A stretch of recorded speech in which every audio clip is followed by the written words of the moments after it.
People think forgetting someone's name means you don't care about them. But that's usually not true. In fact, some of the people who forget names the most are the ones paying attention to everything else. You meet someone new. Your brain instantly starts scanning their face, their tone, their energy, their reaction to you. At the same time, another voice inside your head starts talking. Am I acting awkward? Should I smile more? Did I say something weird? Do they like me? And while your brain is busy surviving the social interaction, the name disappears. Gone within seconds. Not because you're rude. Not because you're careless. Because your brain never fully stored it in the first place. Psychologists discovered something fascinating called the Baker-Baker paradox. Imagine you meet someone named Baker. Your brain struggles to remember it. But if someone tells you that person is a baker professionally, suddenly it becomes much easier to remember. Why? Because occupations connect to meaning. Bread, flour, ovens, early mornings. Your brain creates associations. But names are different.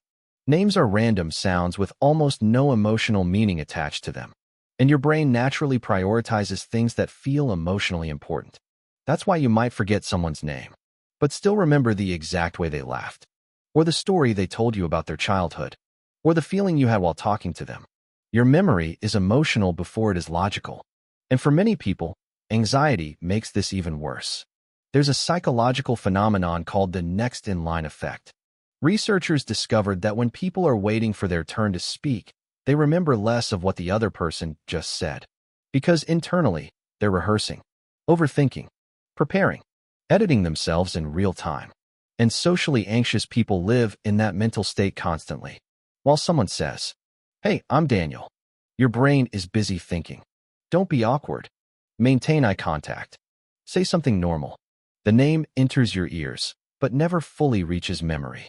And honestly, most chronic name forgetters are not inattentive people. They're often highly associative thinkers. They remember energy, emotion, atmosphere, tiny details other people completely miss. They remember the tension in someone's voice, the sadness hidden behind a smile, the exact feeling of a conversation years later.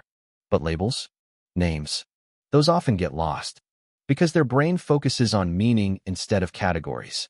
Memory doesn't work like a camera. Your brain is constantly filtering information.